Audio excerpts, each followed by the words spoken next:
welcome to Vibranium Comics After Hours. I'm Austin, your host. This is Corey, and this is Casey. We're three crazy dudes talking about random stuff. The first major topic that we're only going to talk about, because it's the first and only topic, is clearly about games with friends, family, stuff like that. Games with groups. Couples. Well, they're groups, I think. That's not a group. It's a couple. It's a group of two people. It's a group of two people. We're going to start out with Corey. He's going to tell us about what he's studied and learned about through his entire lifetime about this. So basically, Dungeons and Dragons. Let's cut to the chase. Nerd! Yeah, I know. So Dungeons and Dragons is definitely in like a bit of a revival period. So it's definitely. I joined it, so. Well, that's not saying much. Yeah, it's not saying a lot. Not saying a lot there either. Anyway, so Dungeons and Dragons is kind of going through a little bit of a revival. A lot of celebrities started picking it up, so I think kind of it got out there in the mainstream. D&D, very great, very cheap game to get into, depending on your As long as you don't buy the books. Yeah, depends on what you're getting into. So, like, if you get into something like Pathfinder or Starfinder, all of the rules are free online, and that's just a couple of them. There's a bunch of other systems that everything you could possibly need is for free, ready to go. You can literally start playing this game tonight with nothing spent. Then again, some other editions like 5th edition, 4th edition, the Star Wars games, things like that are going to require you to buy the rule book. D&D is one of those things where you don't need to spend any money on it, but you're probably going to. And I've learned that you can take stuff from other editions, do a slight little change, and use them in fifth edition. Absolutely. And it's not hard as long as you do the math correctly. Well, yeah, because most of the things, were just transferred over. Anyway, yeah, it's just you got to take the pluses and minuses and just reevaluate to whatever your degree. But it definitely, if you're a group, and the way I've mostly played D&D now is with my wife, so we usually do like a group of two people. All right, well, that was unnecessary. We usually do like a group of two people, what's called a duet campaign. Duet campaigns are really cool, really fun, especially if you're in a relationship with somebody. But it could be with anybody. It could be with your best friend. It could be with, that one other person in your group that wants to play Dungeons and Dragons.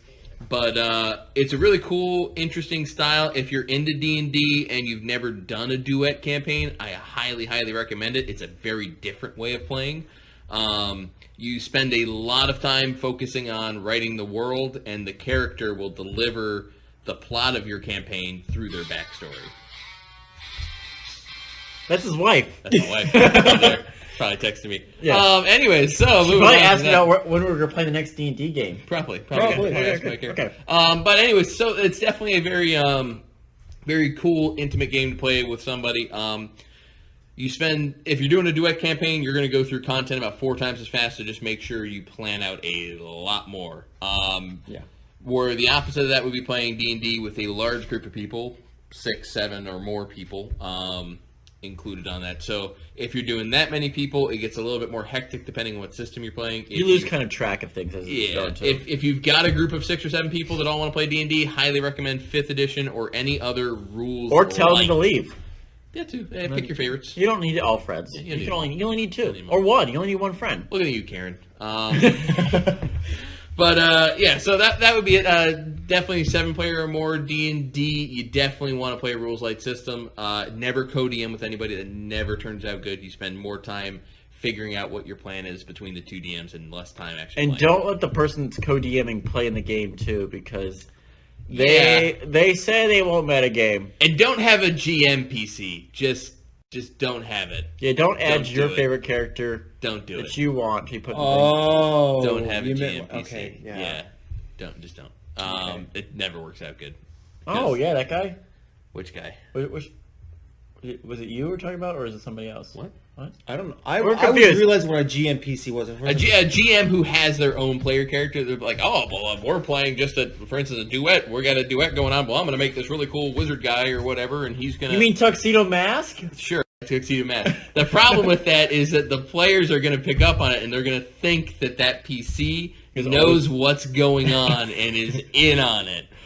Regardless of whether or not you play them that way, they're going to think, oh, I'm going to pay attention to him. It's better to have a lot of NPCs, especially in a duet campaign, who basically just refer back to the player. Think about if you're playing Mass Effect or Dragon Age Origins, you can go and ask your companions, hey, what are your thoughts on this? But ultimately, they tie it back to... So, again, ignore Tuxedo Mask and just do what you got to do. Ignore Tuxedo Mask. We're gonna change subjects now to Magic the Gathering. Yep. Playing that in groups. There's many different formats. There's Standard. There's Modern. There's Legacy. There's Oathbreaker. There's Commander. All of them are fun. Currently, though, we all play Commander. Yes. Commander's very fun. Modern Very, very gets fun. really expensive. Standard gets expensive because you constantly have to update. Legacy is we can't afford Legacy. Yeah, Like, it's out there. It's up there. But Commander, it's where you can play $10 decks, and you can have fun. Yeah. It's all about the chaos of things, because sometimes the best decks can still get mana screwed. Yeah, and it's not hard to do. Our first decks, and me and Casey just recently got back into Magic the Gathering, and both of our first decks were $10 and under decks. And we were taking on some of the big boys here at the shop, and actually we did very well. We did okay, as long as we didn't, Well, you can politics your way. You don't have to have the best deck, as long as you can keep yourself alive until your board state is set up. Yeah. And that's the Just good try thing to about make Commander. friends with a Titan and go, hey, take out this other person. Because you want to play in I'm groups not a of threat. 4. My deck was $10. On base, you want to play in groups of 4. You don't Yeah. want to be 1-on-1 because it's not fun that way. It's the same thing as like that. You're like, oh, okay. Yeah. It's all about politics, and that's what I like. The Civilization deck that I built is it's not designed to attack anybody. It's going, hey guys, don't look at me, but I'm going to help you get bonuses, and then I win. It's fun. I have fun. I don't remember that deck ever helping me. I I remember it taking 30 minutes for a attacked. turn. I do remember 30 minutes a turn. So moving on from Magic, that's a really good one to play though. Another group game we can talk about, and we're going to leave Casey to talk about this one because this is his baby that he's been pushing on for a while. World of Warcraft Amish Challenge. Now, We're not advising you guys to do this. Just you can play World of Warcraft or any type of MMO. we're do it. playing this. Challenge. We're playing this for First time in. Classic World of Warcraft that's coming out August 26th. For US. For US, August 20. Well, it's Western Hemisphere, August 26th. Eastern Hemisphere, 27th. So US. That's So all we care US. about. That's all USA. Okay. USA. Sorry. Well, I mean, it's technically the And same Canadian, day. It's like kind of like you the two. same time actually, because time zones. Let's don't worry about it. But anyway, so They're really talking about the Chinese market. So what it Yeah. is, just imagine you're pretty much your characters are all Amish, and you can't have any outside trading. You have to craft all your gear, and to make it a challenge, besides just you have to craft your own gear, it's permadeath. Permadeath, as in if your character dies, you have to delete that You're character, can no longer use it. You have to remain logged in the entire time you're playing. No. I'm just kidding. No, that's crazy. But yeah, basically you can't wear any gear that you get from anything except for boss drops and dungeon drops. Yes. And that's only weapons. It Only can't be weapons. armor. If you get that really cool, awesome piece of armor that's a rare drop, goes to the delete bin. I mean, obviously, you can be as lenient as you want. Right, with yeah, it, I you can guess make your it's own up rules. to your group. Oh, here's a question: we can only play at the same time? I thought we were just gonna play at the same time. Yeah, we'll probably. Why would I play by myself? That's Well, boring.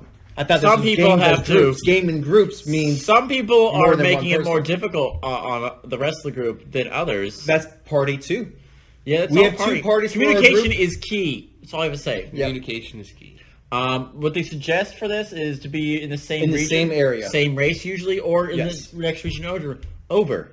Because Over. if you're too far away, it's going to take too long, and your characters might die because you get into a tough spot. Yeah, you and might- You don't have anybody to help you. You might be playing a Yeah. Tauren while your friends are playing an Orc and a Troll, waiting to catch up, and then by the time you get there, you suddenly die by some wild And rabbit the attack. Tauren happens to be the healer, Yep. and you happen to get in a spot where you need some healing, but Hey, how y'all doing? they also are supposed to be the person that crafts your weapons, or your clothing. Yeah, that I you do. also need in the beginning to make sure you can take more hits. Yeah. How you doing, audience? It's not often we get these fireside chats.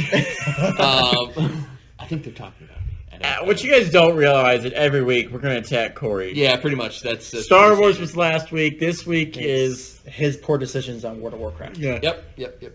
But so yeah, that's our major thing. We're gonna keep you guys updated about that with a death clock. Yeah, we have a death counter. And our major goal is to make it to max level. If we get to 20, we're gonna do a little celebration. yeah. And just to paint a picture of how dangerous this is, if you go AFK and you accidentally fall off a cliff at level 30 and die from it, that's it. That character gets deleted. You send all your stuff back to the guild vault, and then you make a new character and you start again. And you cry Yep. because And all you your cry. friends are still level 30. Because those and they're not last gonna like 30 you to. levels. That's a grind. And it's nothing. classic, too. So it's like, oh, level 20 is not that high. It's classic, In so classic it's it It is. takes forever. to super level up. hard to level up. We're going to be like that one episode and be grinding boars Yeah. in the forest. Yes. I think one on, experience point apiece. I think on that note, we are going to end it here. Yes. Yep. I think we had another good episode. Thanks and for joining us. Any closing words, gentlemen? Closing words. Please don't play a Tauren, Corey. Plagueis, actually Palpatine. And I will finish up with my words before they get cut off.